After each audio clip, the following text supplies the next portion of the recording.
Welcome to the Pandemic Files podcast, hosted by Dr. David Adnero. With each episode, we will be exploring the unprecedented public health response and those involved in it. More information can be found at thepandemicfiles.com.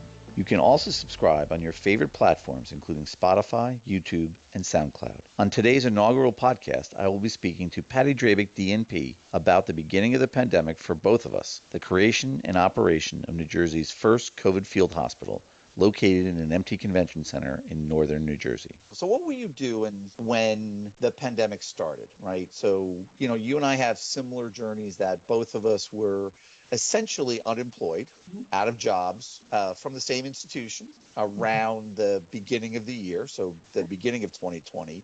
So you were doing what in February and March of 2020?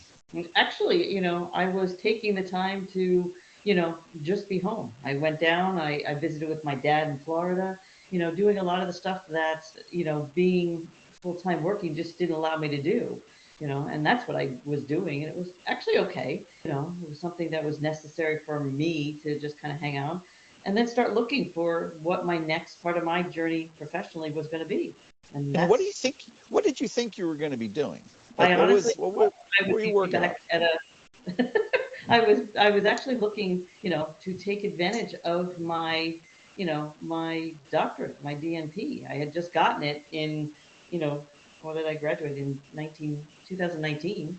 So it was like May of 2019. So at that point, because it's a practice degree, I was like, okay, what's my next step? Where do I want to go? And I mean, it could have been acute care. It could have been, in terms of policy development, it could have been just about anything. So that's what I was trying to get my head wrapped around. Where did I want to go next? And what's the first memory you have of COVID? Like what, this, because I think this is interesting. Like I'm trying to think of when I first heard that there was something going on. Actually, because I was home, and then my son Stephen was home at the same time because he was working from home, like a couple days a week anyway, just from that perspective because they could. And he and we just started watching it because the news and the maps started coming up. And he's kind of a data geek like I am, so we get on, and every morning we pull up the map and watch, the colors start changing.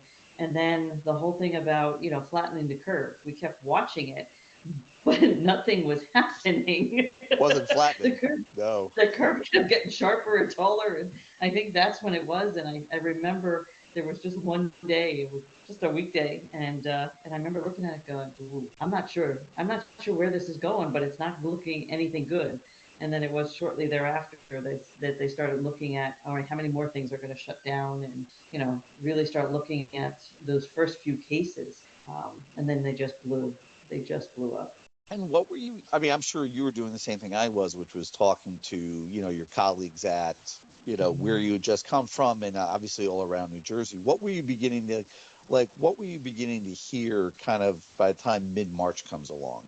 Because that feels to me like when things suddenly changed. Like it went It from, did. we've got some cases to, like it was within 3 days, it seemed like the world just changed in the Yeah. hospitals. Well, and that's what happened because I mean I went away in February. It was mid-February is when I went down to Florida, and life was normal. I mean, we played golf, we did all that normal stuff. So it was like there was nothing. It was oblivious in the state of Florida at that point. And then we came home, and it was just like, okay, keep an eye on it, just because it's so populous. And then in that March, when you saw those lines and the colors changing so very rapidly. Um, it was at that point it was like, okay, what can I do, is when I started feeling that out. And that's the irony of what happened, because I did get a call. The calls came from the Department of Health. That call, that infamous Infamous weekend, call. it was Yep. infamous. It was a Friday night. I remember that piece of it.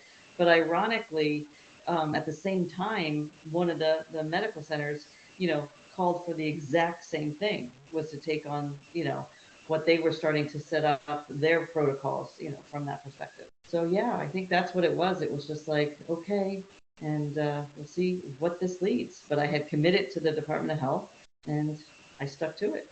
So when you got the phone call on Friday, I think mine came on Saturday. Mhm. What did they tell you they want? What was the setup for it, right? Because I think Well, it that's was important for other people to understand.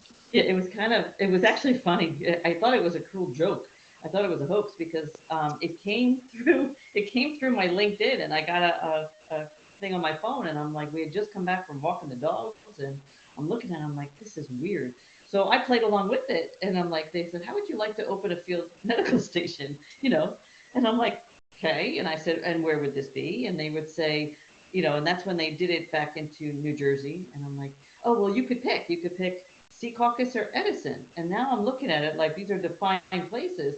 And I remember looking over to Steve, and I'm going, Edison or Secaucus? He goes, you could do Secaucus. And that's literally how it happened. So it was like, okay. And the next morning I got a call, from them. And then it was just like, yes, we're going to look to open up some, field hospitals, off-site places, so that we could, start taking in, some patients. At that point, it was really to be non-COVID. They were trying to decant the hospitals because they were trying to get the healthy or non-COVID, I don't want to call them healthy, but med-surg type patients out of the hospital so that they would go to someplace like this to make room for the rapidly growing sick. Right. And of course, I don't know what you were thinking. When I got the phone call on Saturday morning and they said, all I heard was field hospital, decant patients from COVID.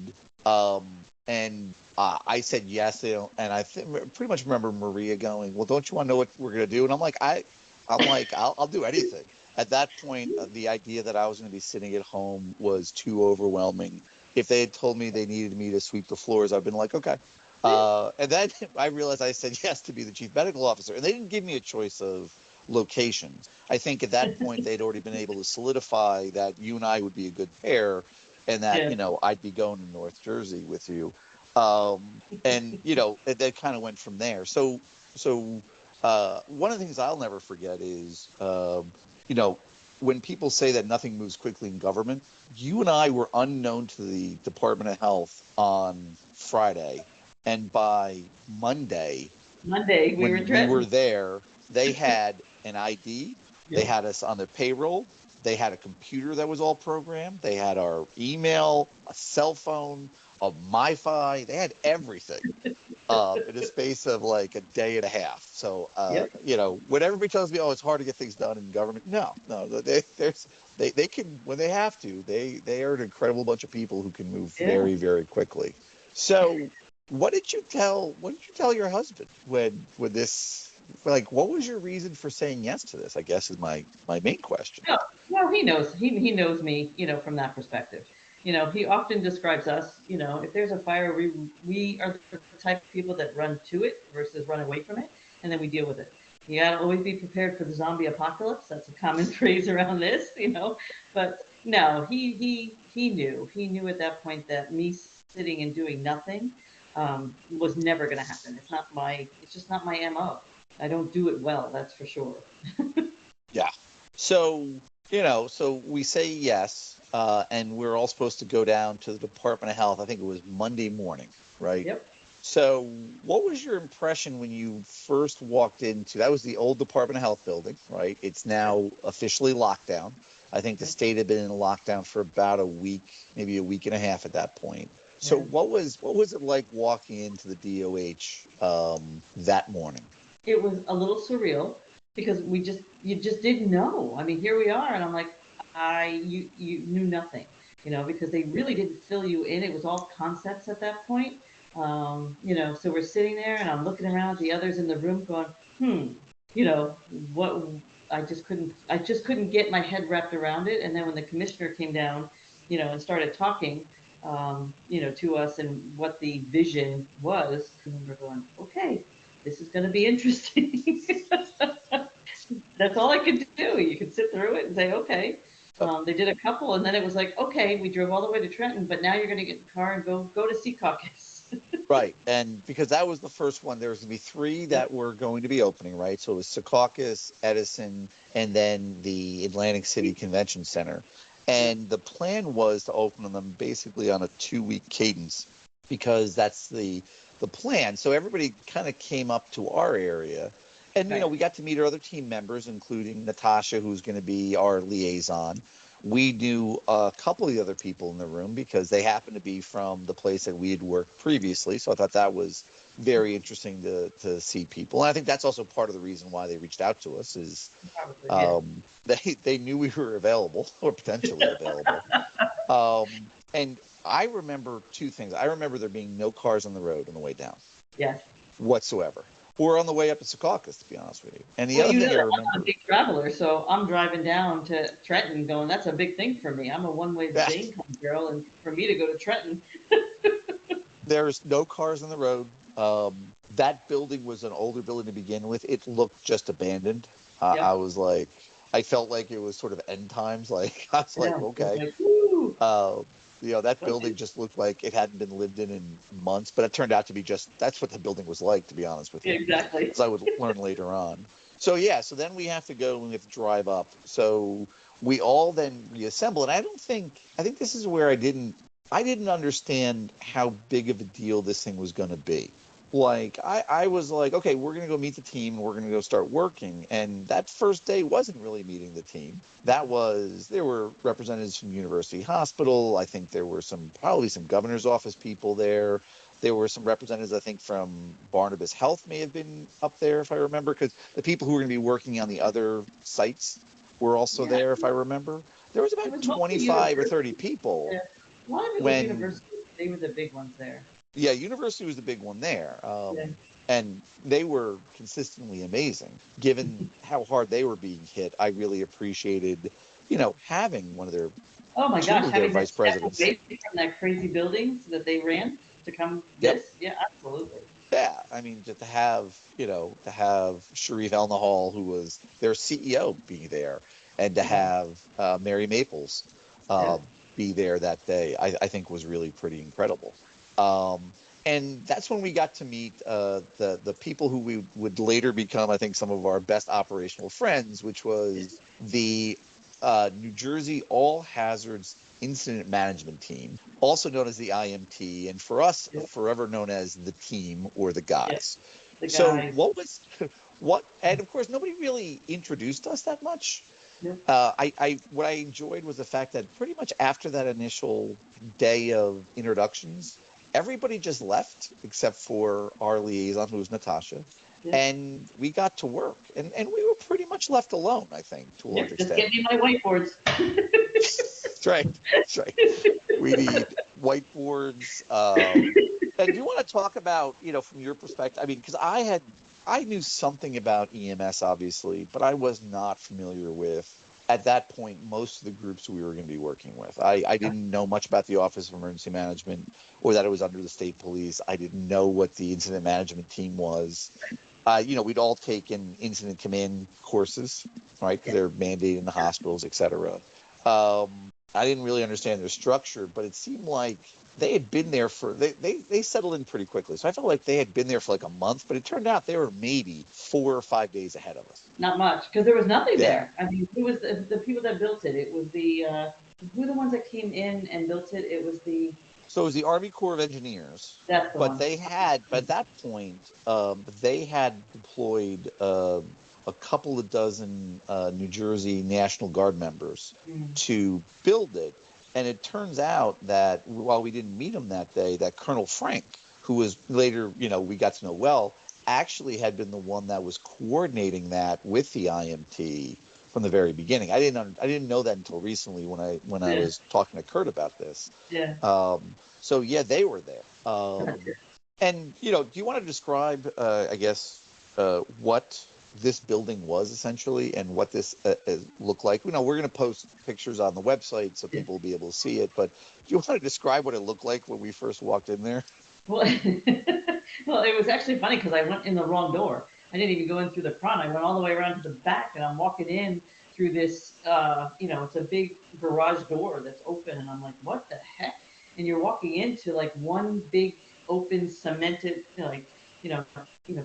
I say it's a convention center, but usually when you see a convention center, it's got everything set up so nice. This was empty, and there were just all these big white boxes, and rows of these things that were there that were set up that, obviously the team that was manually building, the bed areas or the little I don't even know what you call them. I can't call them rooms.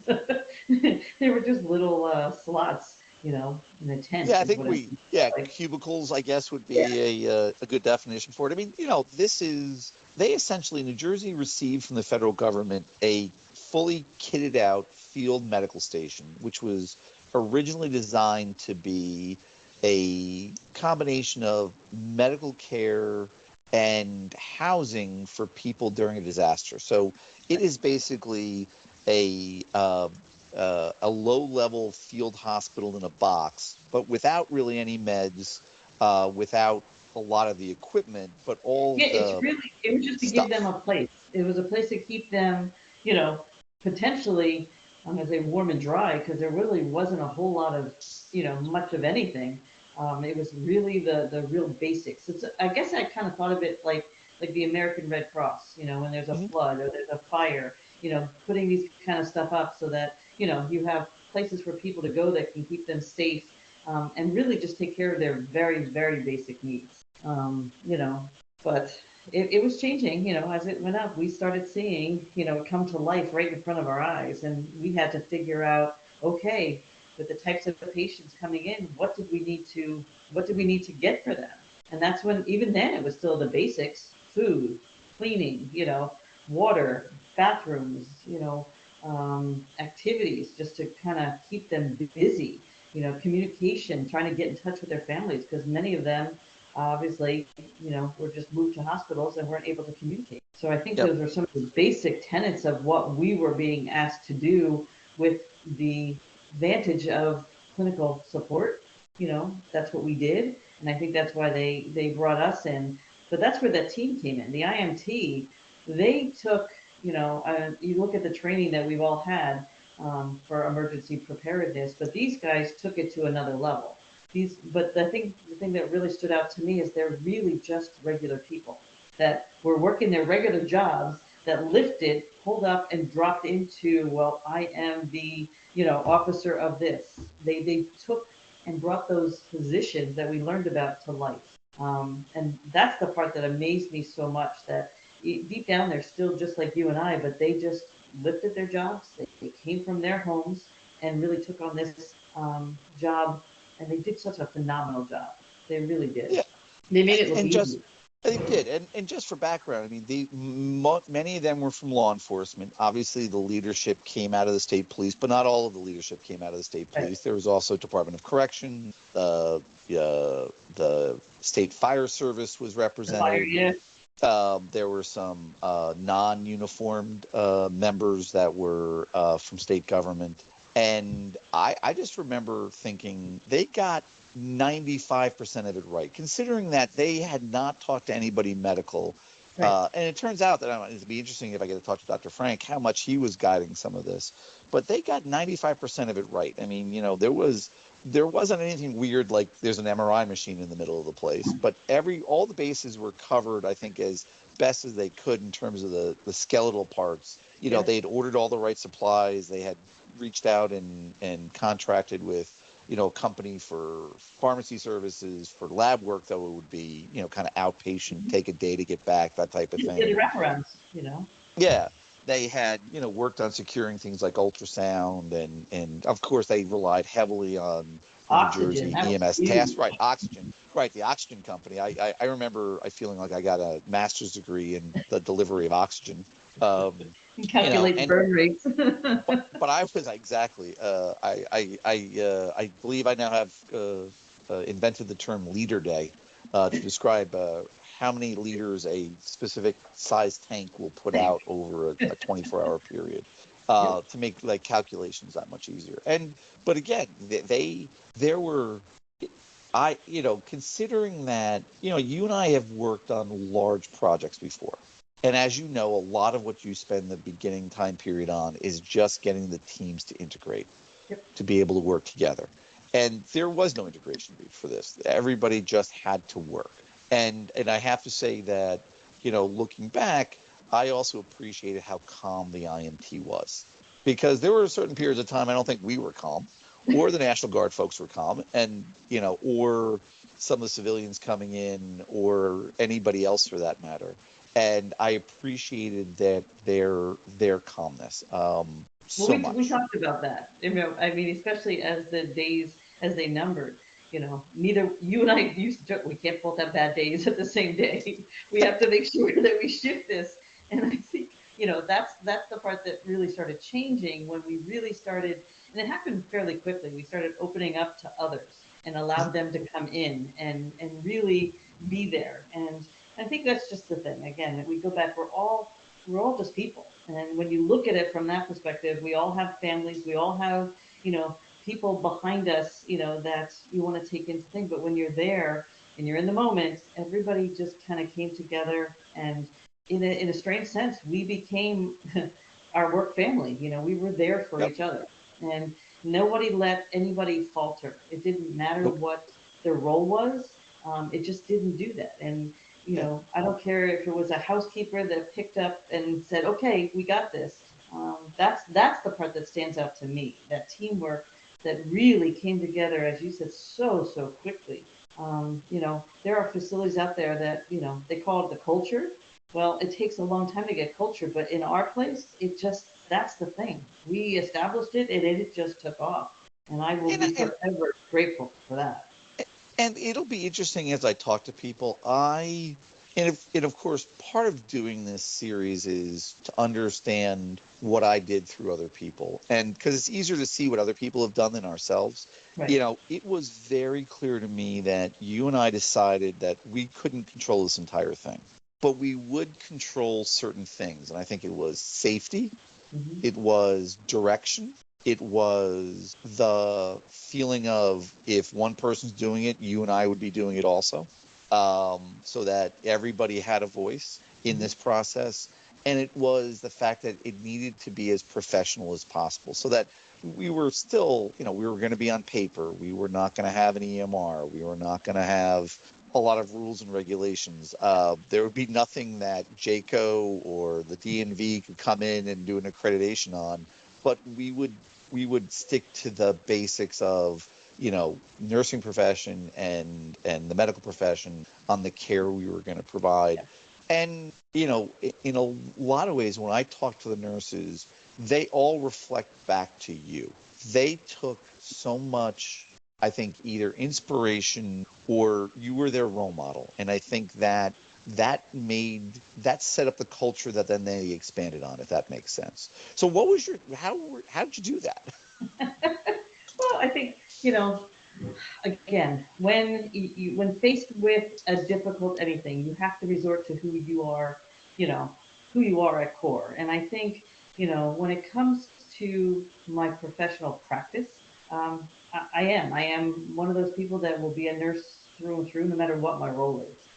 It's a part of who I am, and I think that's where, no matter who I was talking to, whether it was the respiratory therapist or the physical therapist, because we had a little bit of everything there. That it's like, okay, rely on your professional practice. What you can only do what you can do, and then we come together as a team. And I think that's where I just kept emphasizing that not only do we have to have compassion for, you know, our the patients that were coming through, it's really each other. Because at any given point, you know, whether they got scared, whether they got frustrated, whether they got angry, whether it didn't matter, we still had to, stick together. And remember that some of them had, small kids or elderly patients. We know that. I mean, look at there are some people within our own team whose parents, came down with COVID, Yep. and here they are working with us, and they know that their parents are at a hospital, and if that's where the trust in your teammates, and that's why I said it comes down to professional practice. It's who we are, as professionals, that you just got to be there for each other. Yeah. I learned a I lot from everybody. Yeah, I think that's and that for me, I had gotten to work with a lot of physicians tend to be very practice specific, and I think I had gotten a lot of opportunities, in the things I'd done previously to work with nurses and finance people and a bunch of other people. And it was, I was smart enough to know that I was never the most knowledgeable person on almost any conversation we were going to have at the field hospital. or when I joined the Department of Health. I think I'm really good at bringing people together, but I also know that I don't know most of what they knew. And, you know, I was also very fortunate that you and I kind of gelled together really quickly. And even though we had worked in the same institution, you and I didn't really know each other before we had Right. started. And it was, I don't think either of us will understand how much the other person depended upon the other one. Like, I just knew you were going to have my back and Hmm. that we were going to work out whatever we had to work out. And I also knew that if you were working on it, I didn't have to get involved in it. You know, like if it was a nurse, if it was working on the nursing, I would bring things up to you in some of the team meetings, I'm sure, or anything else, but you were taking care of it. And you know, things that were kind of fell in the middle. I think I did end up doing more respiratory stuff just because you couldn't do everything. Oh, I got that for you. And You got that. I'll take the pharmacy. You got the right. respiratory. And I think that was so incredibly important. Now, when did you know that, you know, because again, we were hired to run a field hospital to decant non-COVID patients, because there were a lot of non-COVID patients in hospitals at the end of March when this whole thing started. So, you know, for reference point, we both started on March 31st, which I believe was that Monday, I think, or Monday or Tuesday. And then by the following week, so I think on April 8th, we took the first patient. When did you know? Officially, we tried on the 7th to get non-COVID patients, but there were none available. When did you know that we were going to end up being a COVID hospital, essentially? Oh, probably within the first 8 hours. Yeah, It was, I mean, it was nice to think that that was going to be the case, but it was progressing too fast, and I think we both knew it. Then that's when yeah, I lovingly called it. We were going to be taking the COVID convalescent, those yep, that still, you know, just to try to get them out of there. Because if you were non-COVID, frankly, you were going home. Because that yeah. was the safest place for you. You know, and I know, there was a lot going on. These were the people that couldn't go home, for whatever reason, and that's what our job was. So in my mind, it converted very, very quick, and I Yeah, think I think that's why we shifted. We needed environmental services badly. right. And we really, I agree with you. Whether it was the first during the orientation with the Department of Health folks, or when I stepped in a very large open air place and went, we Yeah. can't have non-COVID people here because there's no isolation, and this was going to you're going to be either all or nothing. And I really think we started preparing the incoming staff for the fact that this was going to be a COVID facility pretty much from the beginning. Oh, As much as nobody yeah, was oriented, without it. They may have thought that when they showed up, but at the right. very onset, and that's why we had people leave. Right. And I think that was perfectly fine. There were people who self-selected out, and there were other people who Yeah. gravitated in and stayed. And I think that worked incredibly well for us. And I remember. I remember when it dawned on me we had to have an orientation, and so I think you were busy doing some other stuff. So I sat down for 3 hours one night. I probably got home about midnight, and then it was back by 7 in the morning. You tended to get there earlier than I did, so I would come in at 8. You'd be there at 5:45 or whatever your body wanted you to do. But I had written up like a proposed Mhm. orientation thing. I probably Um, still yeah, and you went okay. Then we started, working on it. But I was like, we're gonna have to do this like for real. We're gonna have to, orient people, and I think set the expectation on the things that were important, which were going to be safety. I think we and that talked about safety more than anything else was how we were going to do this without people, getting sick. We putting take them it at for risk. granted. Yeah, Yeah. we take Yeah. for No. granted what COVID's like now, but back Yeah. then, there was no vaccine. The original strain was far more virulent than what we're facing now. We all knew nurses who were in hospitals, or doctors who were hospitalized, or uh, environmental staff who died at hospitals, and this was real. It was Um, very real. That's what did it. I mean, the orientation was we had to orient ourselves, mm, because you got to remember there was nothing there, and as the walls went up, and you trying to figure out what we did, and that was one thing that you really took on, um, you know, from the onset was the drills, to prepare for that unexpected, or I don't even say it was unexpected, but or more like the eventual, patient, that had a problem or something like that. How would we deal with that, from that perspective? And it was still one of the more remarkable, you know, things that we did. That here we are in the middle of nowhere, where people are thinking, "What's going on?" And we're literally running, the high-end drills to make sure, as you just said, that our team stayed as safe as possible while providing that higher level care when it was needed. So that still is probably one of the more significant things that resonate in my brain. And I'm like, the stuff we did, it really was Yeah. pretty impressive. And the team came together, and I mean, the the paramedics that were there, the university folks that kind of came in to help us, the people that were in the materials that got us some of the equipment that we needed to do to be able, to keep everybody safe. I agree, and I also think it's and I don't know how you feel about this. I get a large amount of joy at watching other people become leaders, Mhm. and particularly people who don't think of themselves as a leader. I don't. I didn't think of myself as a leader for most of my life. I still really don't. I like working with people, and if you want to work with people and make things better, you have to do leadership. I mean, that's kind of where Yeah, that's where it's yeah. at. And throughout that part of the pandemic, it was the joy of just finding somebody who was good at something and going, okay, you're in charge of this. Froylan, And he was because, perfect. Remember Froylan? He was just the oh, most sure, unassuming, and I'm like, you are now head of respiratory because he was amazing, and he was just somebody showed up to do a couple shifts, and he just jumped in. yep. Maria jumped in. I mean, you could probably pick a little bit of everywhere, from the NPs to the PAs to the physicians. Which ones really just rose? And that was the part that was just so, it was rewarding. It was very rewarding. So I remember after we pretty much the room that was technically not part of the hospital, which was isolated out where you wouldn't have to have full PPE, no patients would be in what the IMT referred to as the command center, had a large. They'd put together like six folding tables, and there was a large gathering space. We did And you that. and I, yeah, well, We did that's right. that. Oh, I'm We did sorry. that We did that. because we did that first day because I was like, remember we took the first, I think it was four That's right. tables because I'm like, all right, we have to socially distance because we couldn't all be at the same table. So we said we're going to make a dining room table and we just spread out. Right. You sat at the head of the table and never left it, Nope.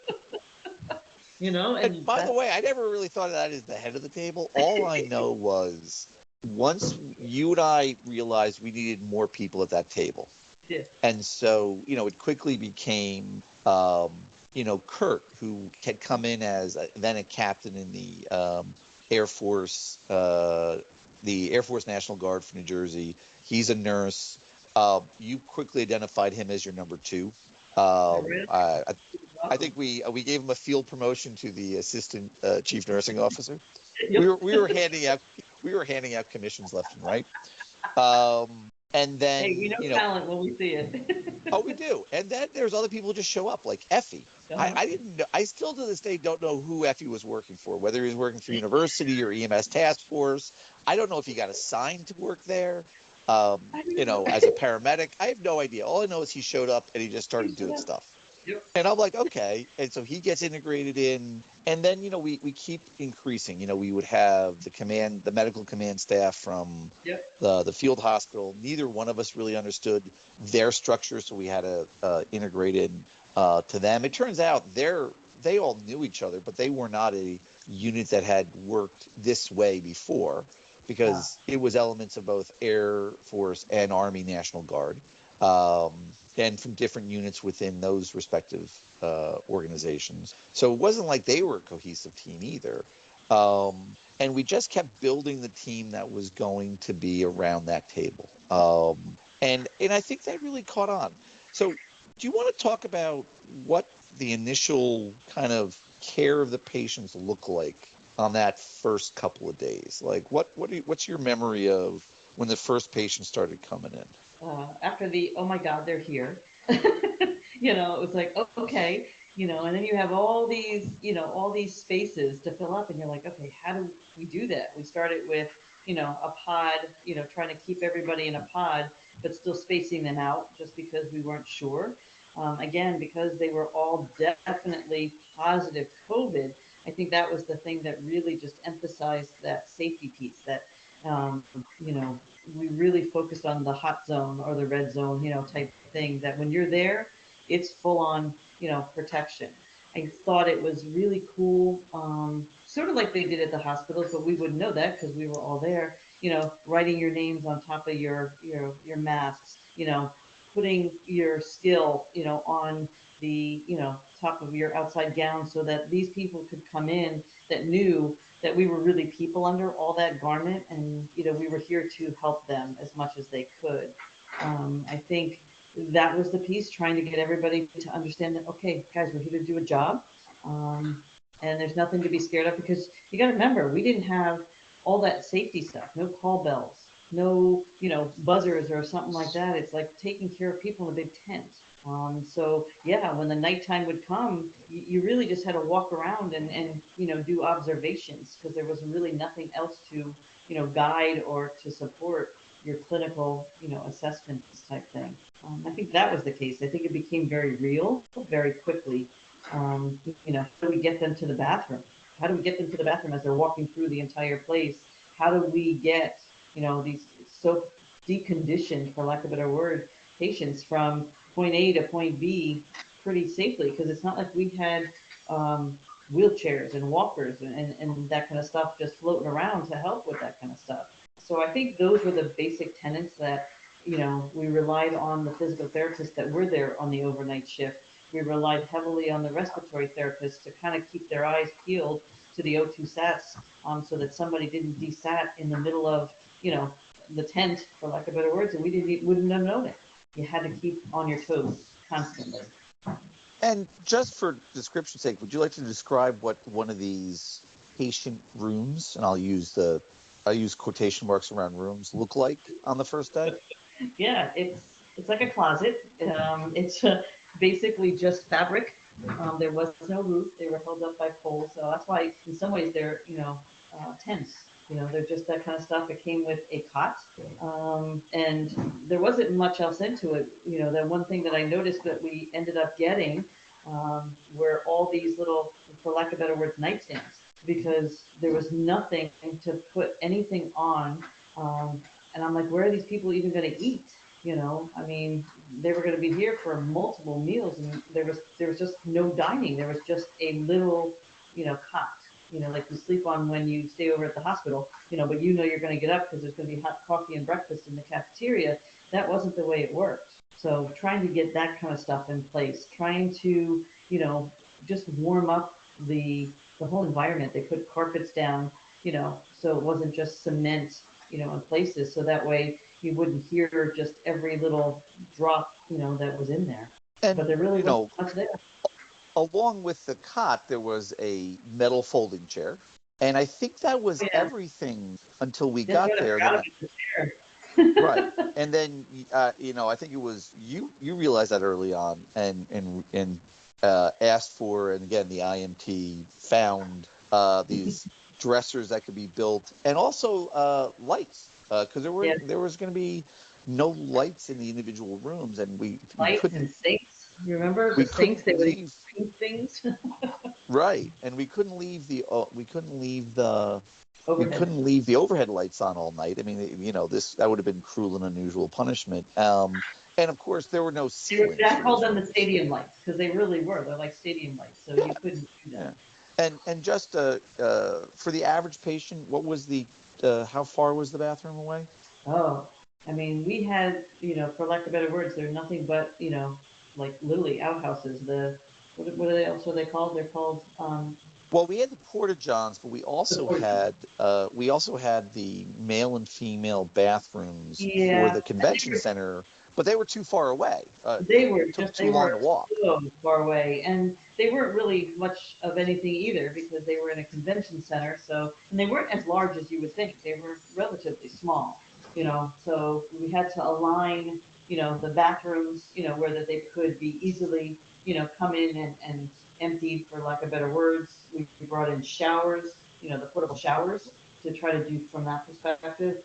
But each one of those things brought, more challenges, emptying, having the water supply coming in, and how did you dispose of the water? Because you're in the middle of, there was no plumbing. We had to bring in portable sinks. They were these wooden blocks of stuff.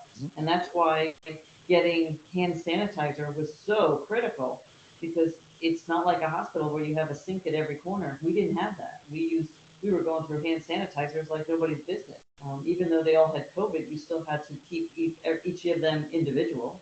So those were the little challenges that you don't think of. And that's why when we talked about orientation, you can't possibly think of all those kind of things. You just have to experience it. And thankfully, we had a team of people, not only that just came in from, the civilians, the agency staff that came in, but the military folks that came in that were able to just, be there, and help just adapt.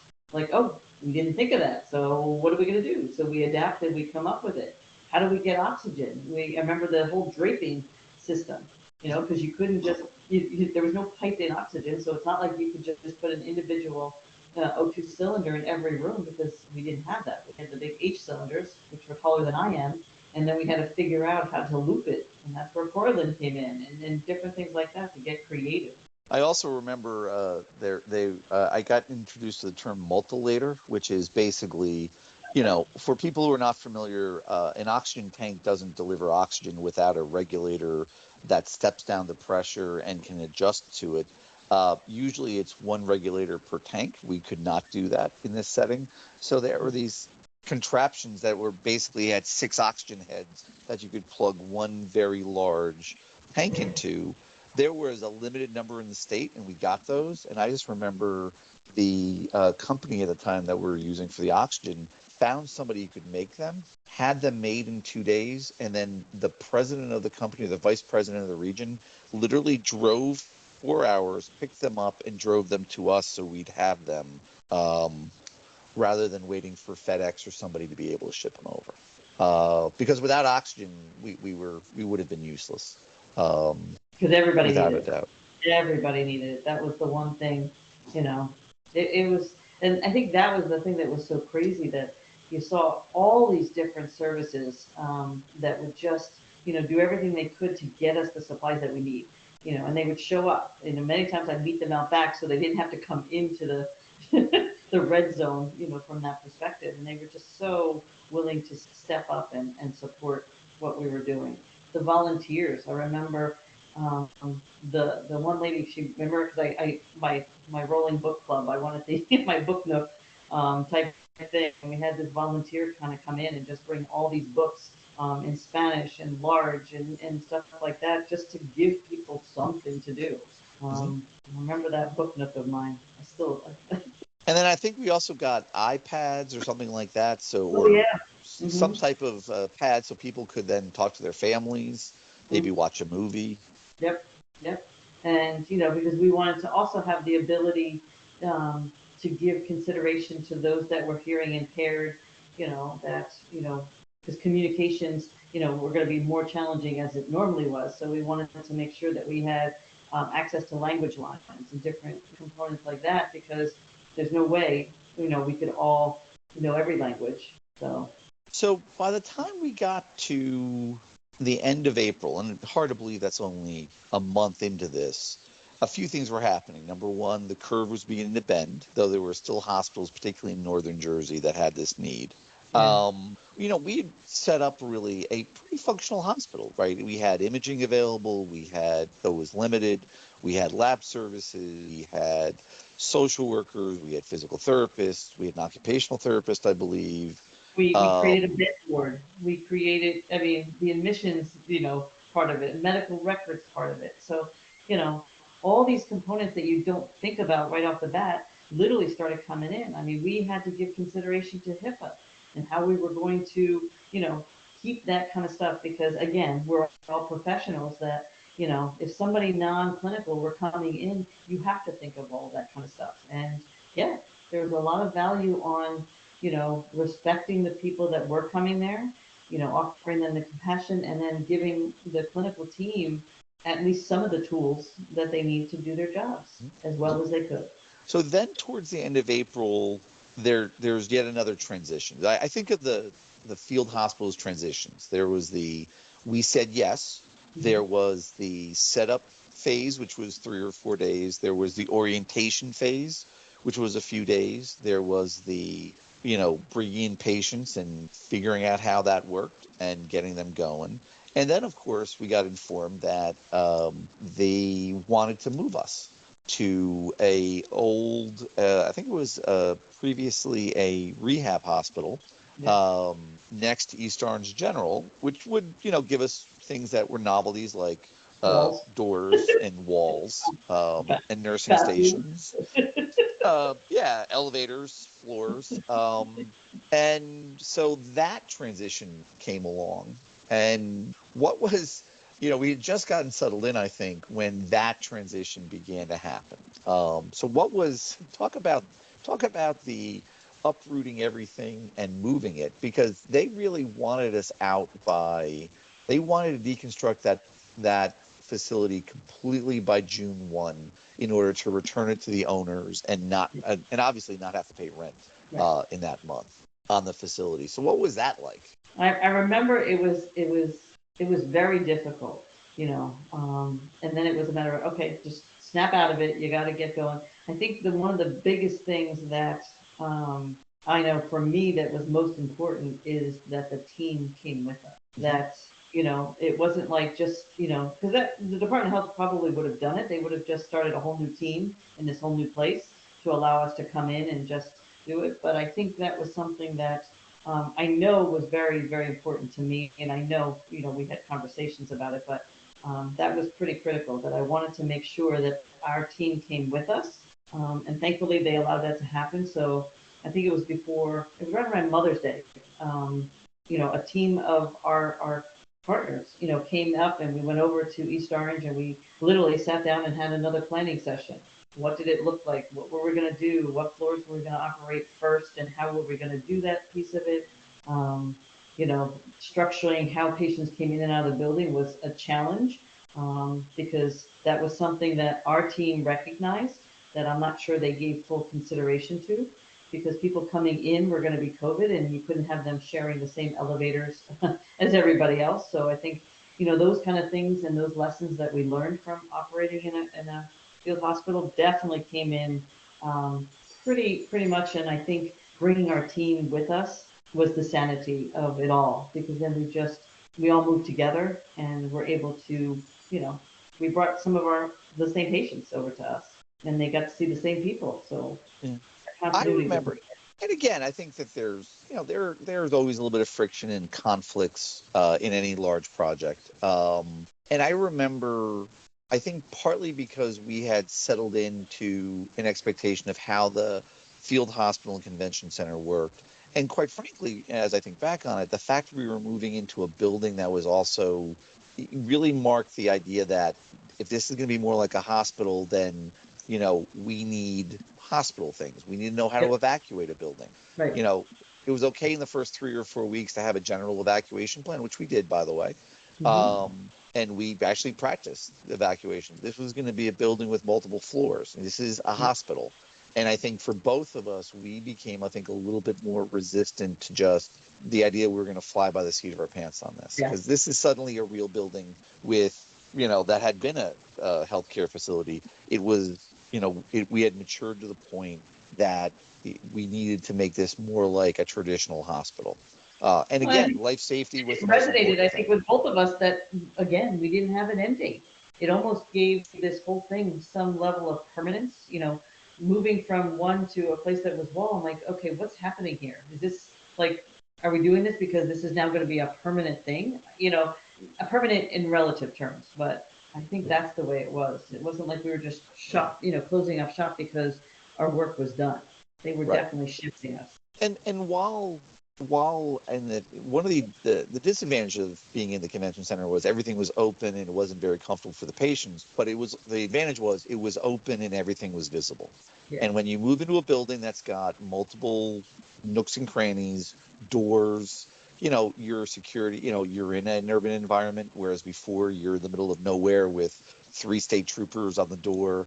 You know, Exactly. the how to keep track of your patients, how you don't lose track of somebody. What do you do for call bells? What do you do for? And I believe there was a call bell system, correct? They had gotten There one in was. that building, I believe. Yep. There was.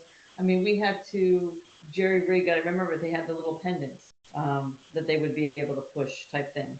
Because remember, we had to make sure that they aligned to the call bell system. And they were the big box, all numbered. I do remember them.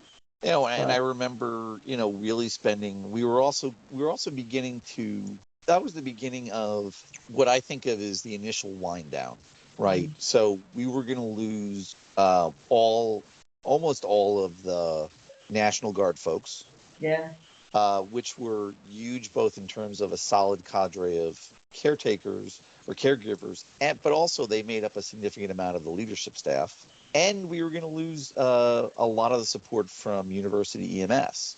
mhm. So, we needed to have the doctors be comfortable and able, and the providers, the PAs, nurse practitioners, and nurses handle emergencies at night, where we had been able to rely on, a seasoned EMS crew from, University Hospital in Newark for that coverage at night.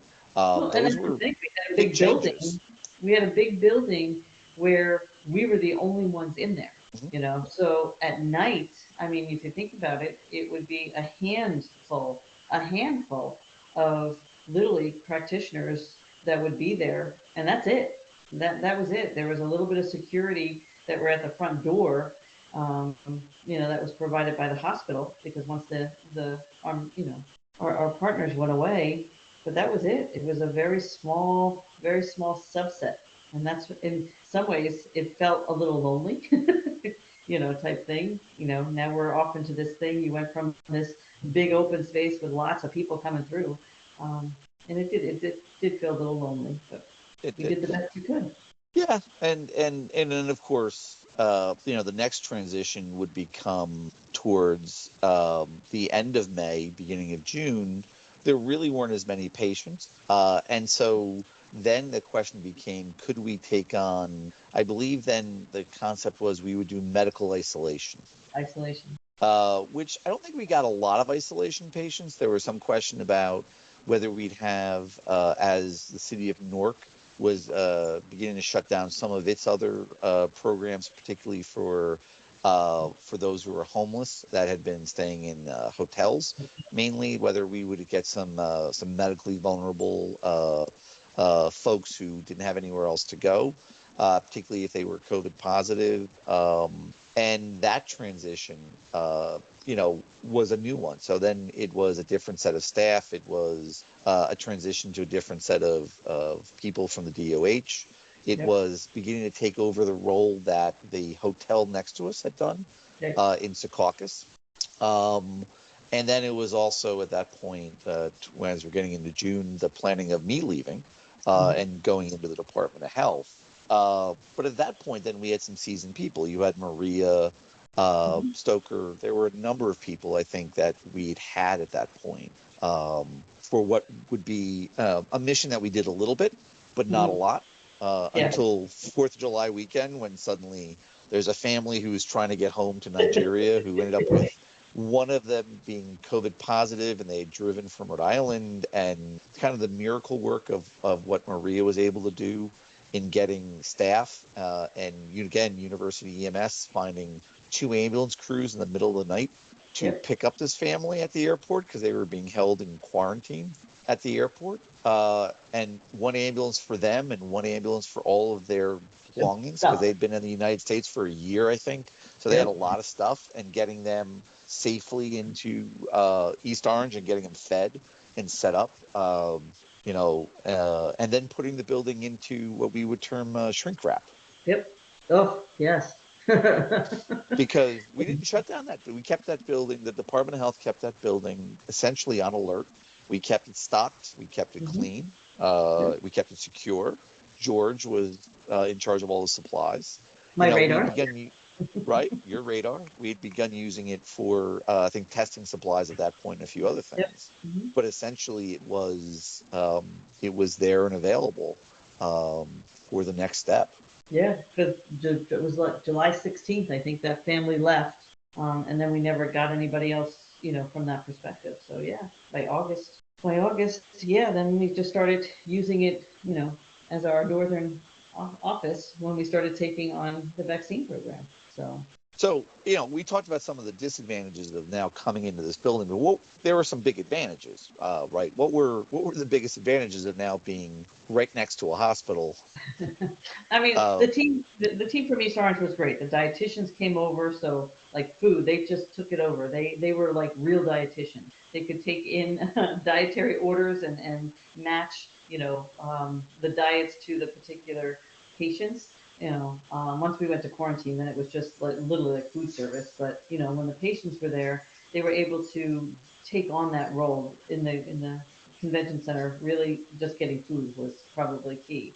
Lab services, just having, it was a building we came in. We got to wish good morning to the security staff that was there. We got to go through, we got to, create a lunchroom, that people could come down and take real breaks for, that they didn't have to worry about, being so close to the hot zone, bathrooms, you know, there were TVs that were inputted. There was activities that were put into. There was a big room that people could, congregate in if they needed to. There was a whole room, a library. So if somebody wanted to go get some books, they were there. And I think that just kind of normalized a little bit. We had power in every one of the rooms, so cell phones were not an issue anymore. If they had iPads, they could use those. Oxygen still wasn't into the walls, so we still had to do that, but by that time, we didn't have as many, so it wasn't as big of a deal, type thing. and I know, I mean, I have the general idea of numbers. How many patients did we in total take care of at the field Uh, hospitals? for some reason, the number 362 is coming to my mind. Yeah, It's it's 360, 370, somewhere in that area. I somewhere in don't that know the area, exact right? That's why number. I'm like, it's there. If I think back, I probably still see the countdown that we put on the wall because we carried it over. you know, That's right. that We was had a count every day of how many came in, how many went out, how many went back to, we sent about 5 to 8% of those who came to us had to return to an acute care facility for some stuff. One person we suspect had appendicitis, others just decompensated and yeah, were beyond sort of our care. yeah. We did not have any patients die. Do you want to sort of describe what the average patient was that we were getting at the field hospital? Yeah, I mean, these are the typical, they were just folks, how do I put this? They were just so deconditioned from being in the hospital for so long. They all had their coughs, they had their respiratory compromise, they'd lose their SATs. Some of them had some of the GI. I think the difference that makes it is age was something that didn't necessarily play into it. These weren't all elderly. In fact, in many cases, we had some of the middle ground, folks, some young, but I think that was the difference. It wasn't just elderly people that needed to be reconditioned after a medical stay. These were healthy, younger adults. A lot of them, for whatever reason, we had males, a lot of males that kind of came in that needed to have, themselves reconditioned until they could get rid of and support those exercise, those oxygen demands that they were having. Trying to keep them involved and making sure that they felt okay, because some of them did have families that, they couldn't go back to because they couldn't expose them. Some of them were just migrant workers. It was a tough population. You felt so you just wanted to do everything you could for them, to kind of Yeah, support them through this. we had more than a few people who I believe were fairly vulnerable before the pandemic that needed a lot of social services in getting out. Again, it was in the early days. It wasn't, oh, you're 5 days past COVID, you're not infectious anymore. We didn't know how long people would be infectious Right. for, and I was always so amazed by. The average patient we had needed very little oxygen, 1 or 2 liters a minute, but the oxygen they needed. If you It is. took if a tank ran out on your 1 or 2 liters a minute, you got very short of breath. These patients. Yeah. I'd never seen people get that short of breath so quickly without a small amount of oxygen. Well, I think that's And the key is to start them out as low as you possibly can to sustain them because that's the problem. Some of them did come from the hospital after having much higher oh, sure. needs and drives that were done. So the fact that we could try to do everything we keep them at that 1 to 2 level, and recondition them at that point was really going to help them get back home safer and sooner. And without realizing, I think we were seeing what would later become sort of the people who are at risk of COVID. So it was a little bit more male. It Mhm. was middle aged, some risk factors, high blood pressure, smoking, diabetes, something of those. Yeah. The tended to be a little bit more on the overweight side. Mhm. You saw all the risk factors that later on people would publish and become what drove are some of the decisions on who we vaccinated first. You Yeah. saw it. I mean, you saw the people who were very much affected by it. I was also amazed by how debilitated the people who had been intubated were, the ones who had survived. They were hard to see. They had lost a lot of weight. Almost universally had pressure sores.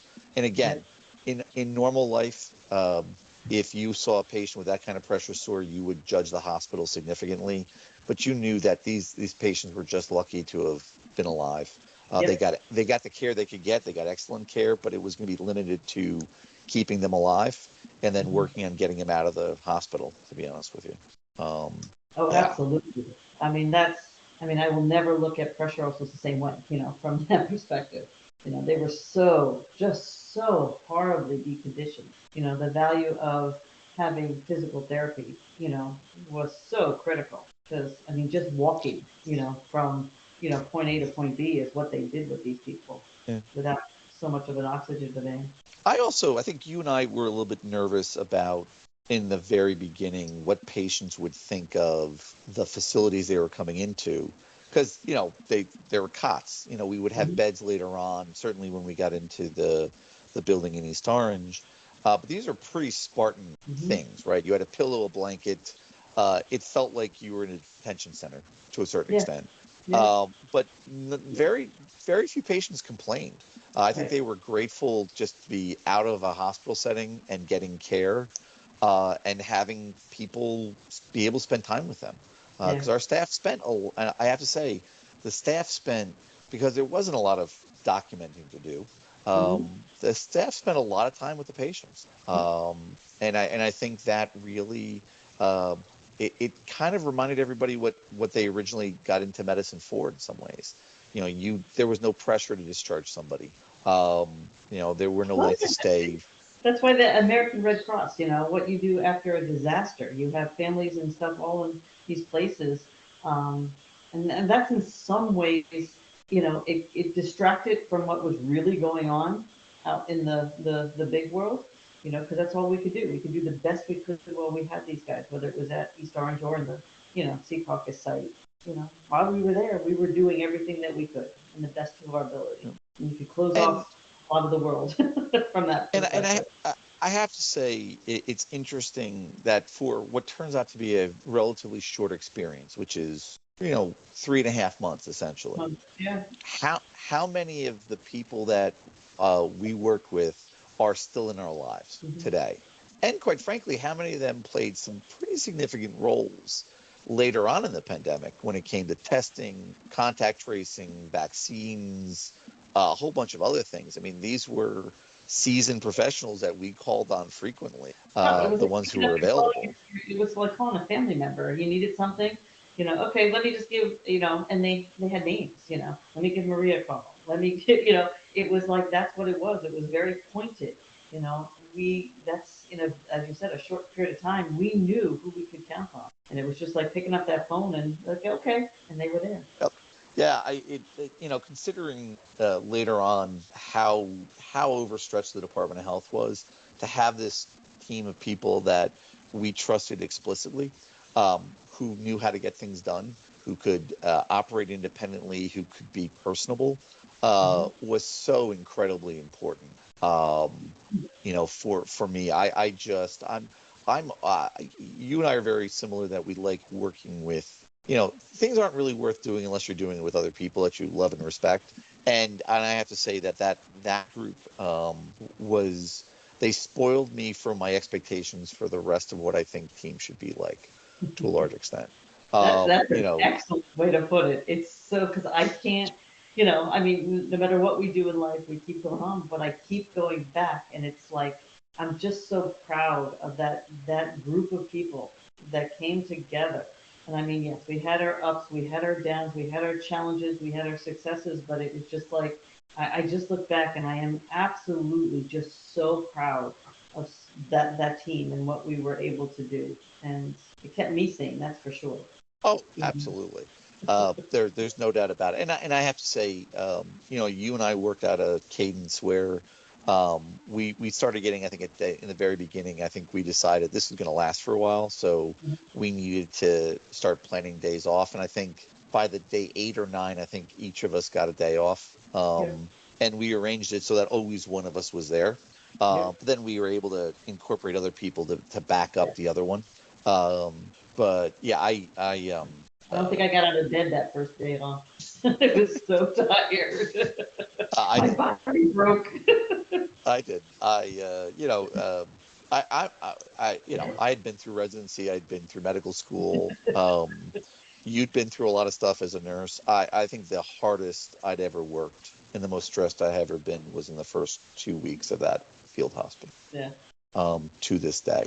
All right, so if we're going to try something out during these conversations, which is at the end, I'm just going to ask you some questions, see what your thoughts are on them. Okay. So, how do you feel about your time in the field hospital? How do I feel about it? Again, Yeah, I looking have back. it's I guess I don't see all those, things. It's just the most rewarding part of my professional career to date is the best way I could put it. And I've done a lot of things, but that I think is the most rewarding. And I think I'm just so happy that I took a chance with it and wasn't turned off or run from fear and just let's try it. And it turned out to be rewarding is the best word I can Got it. use. And what impact did being at the field hospital have on you today? Actually, it's probably one of the reasons I'm trying to figure out what I want to do next. It's hard to, you know, it's hard to, look back on that and then, okay, what's next? That's where I'm troubled. Like, what do I want to do, at this point in my career? What do I want to take on that I can find that has that much purpose and that much, it's not recognition, but it's just self purpose. I think is Yeah. probably the best thing. That's what I think is the hardest part. I don't know how to find that again. Yeah, no, I relate to that thought a lot as I'm trying to figure out what I'm going to do kind of moving forward. So, what are Yeah. you most proud of in your time at the field hospital? I'm probably most proud of, and like I said, when asked this, that we did keep everybody on the staff so safe. But I think it in tangent to that, it's that teamwork. Hearing back from various people, what they took away from it. And again, as you said, we stay in contact, and some of these people aren't people that we spent so much, but whether it's through social media or stuff like that, they come back and what they, you know, remember and stuff like that. And that's the part that just energizes me so much. Yeah, and I get a kick out of watching, people who really stepped into some leadership stuff during the pandemic in the field hospital, watching them continue that. Yeah. I think for me has been really neat. And then my final question, or the final one, is there any last thoughts you have, or are there any questions you have for me? Um, I think this is great. I think, we talked about this, at the end of before you went to the Department of Health, doing a, deeper dive, a, post-mortem, because that's so important. And I think this is something that is great so that when people, can express themselves, and it's going to be interesting to really hear, from others, their takes, what did they come out of after all these years? What did they learn? Because we have our points, but some of these people were just starting out in their career. Some of them, really just opened up and, learned and did other things. Like, look at Maria. She went and now she's pursuing her master's degree. Yep. These are things that, the pandemic, wouldn't have, I'm not sure she would have ever done, so these are the kind of things. So I'm interested to see the takeaways from others. So again, this postmortem is so important. I'm really kind of jazzed, for lack of a better word, to see how and where it goes. Yeah, no, well, first of all, Patty, thank you for doing this first episode. When I came up with this idea, I was like, you're going to have to be the first person I talk to, which is why this is named My Pandemic Partner. And then hopefully, when I start the second half of this project, which will be on the Department of Health things, you're going to have to come back because you played a huge role in that part of it. Thank you for joining us for Chapter 1, Episode 1 of The Pandemic Files, produced and copyrighted by Griffin Medical LLC. For more information, please visit our website at thepandemicfiles.com.